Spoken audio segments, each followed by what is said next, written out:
जलती रही जोहर में नारियां, भेड़िए फिर भी मौन थे। हमें पढ़ाया गया अकबर महान, तो फिर महाराणा प्रताप कौन थे। सड़ती रही सड़कों पर लाशें, गांधी फिर भी मौन थे। हमें पढ़ाया गया कि चरखे से आज़ादी आई थी, तो फांसी पे झूलने वाले वो 25-25 साल के वो नौजवान कौन थे। और रस्सी आज भी संग्रहालय में है जिससे गांधी अपनी बकरी बांधा करते थे, किंतु वो रस्सी कहाँ है जिस पर भगत सिंह और सुखदेव और राजगुरु हंसते हुए झूले थे। हालते मुल्क देख के रोया ना गया, कोशिश तो की पर मुंह ढककर सोया ना गया।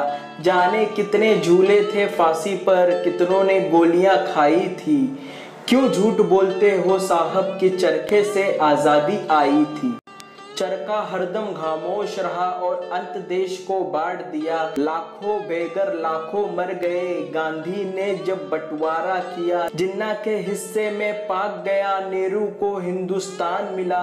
जो जान लुटा गए भारत पे, उन्हें ना ढंग का सम्मान मिला।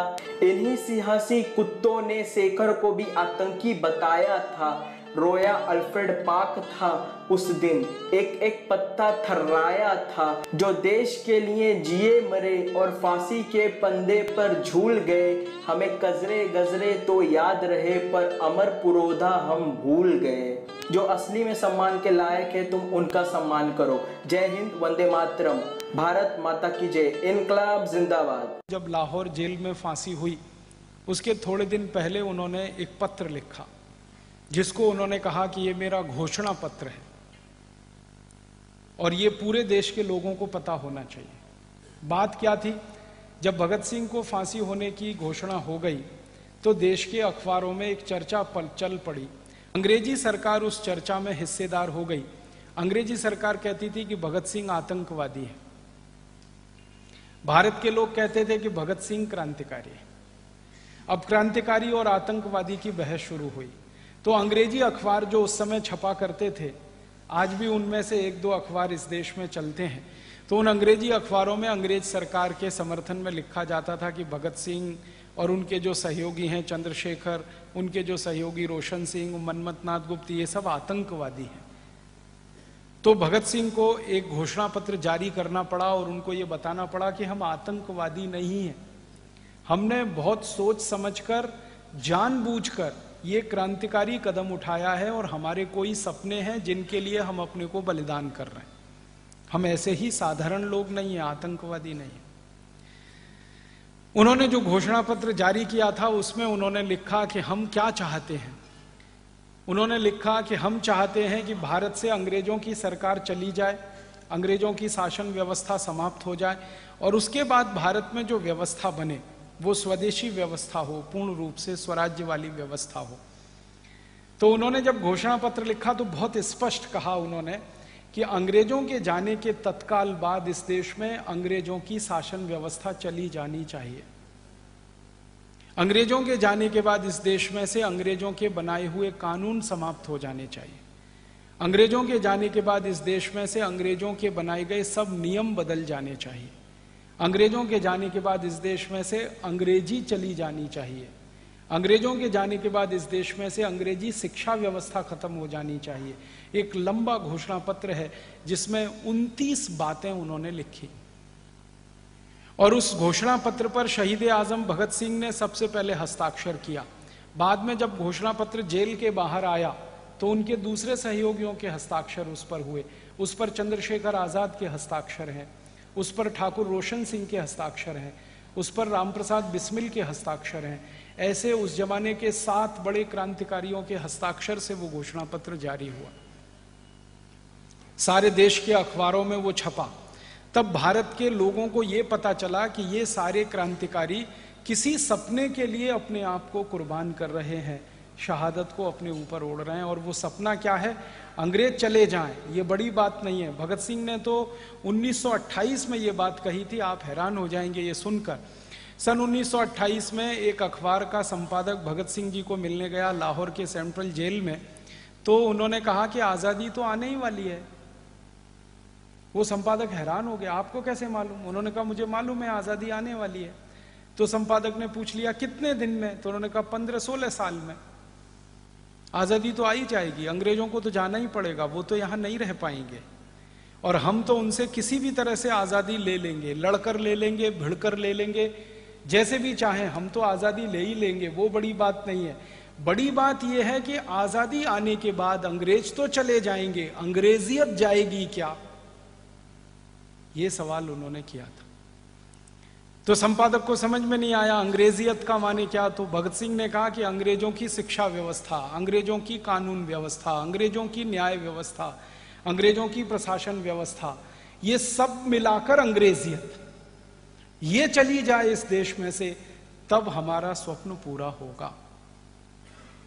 और इस बात को कहने वाले उस जमाने के 7 बड़े क्रांतिकारी थे जिनके हस्ताक्षर से ये जारी हुआ। ये सारे क्रांतिकारी थे जो हिंसा को अपनी आजादी का रास्ता मानते थे और वो बोलते थे कि अंग्रेजों से हिंसा करके ही हम आजादी ले सकते हैं। कुछ ऐसे भी क्रांतिकारी इस देश में हुए जो अहिंसा को आजादी का रास्ता मान के काम करते थे। उनमें महात्मा गांधी एक थे, फिरोजशाह मेहता एक थे, गोपाल कृष्ण गोखले एक थे, सरदार वल्लभ भाई पटेल एक थे। ऐसे क्रांतिकारी जो अहिंसा को रास्ता मान के चलते थे, ऐसे क्रांतिकारी जो हिंसा को रास्ता मानकर चलते थे, दोनों के समय के अलग अलग समय के घोषणा पत्रों को मैंने पढ़ा है, वो एक ही हैं, दोनों के रास्ते अलग अलग हैं। महात्मा गांधी ने घोषणा पत्र जारी किया संपूर्ण स्वराज्य के लिए और महात्मा गांधी के सहयोगियों ने उस पर हस्ताक्षर किए। लाहौर में वो जारी हुआ 1930 में। तो उस घोषणा पत्र में भी यही लिखा हुआ है कि हमको संपूर्ण आजादी चाहिए, संपूर्ण स्वराज्य चाहिए। और उसको स्पष्ट किया गया है वो ये कि अंग्रेज तो चले ही जाएंगे, उनके जाने का हमें कोई मन में संशय नहीं है। अंग्रेजों के जाने के बाद उनकी जो व्यवस्था है वो इस देश में नहीं रहनी चाहिए। गांधी जी भी वही बात कहते हैं, अंग्रेजियत जानी चाहिए, अंग्रेजों की व्यवस्था, अंग्रेजों के कानून, अंग्रेजों की शिक्षा, अंग्रेजों की भाषा। गांधी जी तो इतने ज्यादा उग्र थे, वो कहते थे कि एक दिन के लिए मुझे भारत में अंग्रेजों के जाने के बाद राज्य चलाने का मौका मिले, सिर्फ एक दिन के लिए, तो सबसे पहले मैं 2 ही काम करूंगा।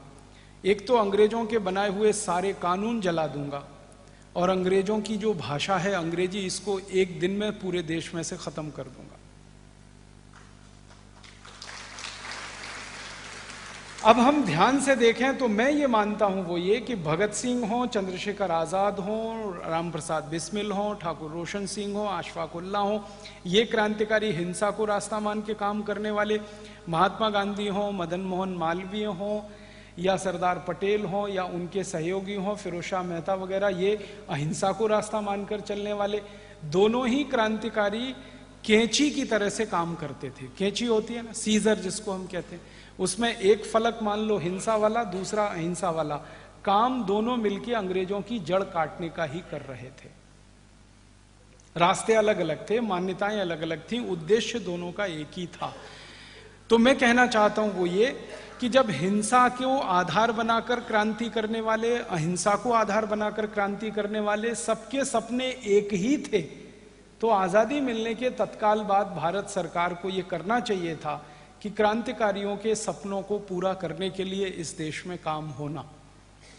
लेकिन दुर्भाग्य से इस देश में कोई काम नहीं हुआ। मुझे तो इतना अफसोस है इस देश के बारे में, आजादी मिलने के बाद का देश हमारा कैसा है। हमारे देश में जिन लोगों ने शहादत दी, जिन लोगों ने बलिदान किया, जिन लोगों ने कुर्बानी दी, ऐसे लोग इस देश की सरकार की सूची में कहीं नहीं है। और जिन लोगों ने देश से गद्दारी की, अंग्रेजों से वफादारी की, अंग्रेजों से दोस्ती की, अंग्रेजों का सहयोग किया, वो इस देश की शासन व्यवस्था में सबसे ऊंचे पदों पर बैठे हुए।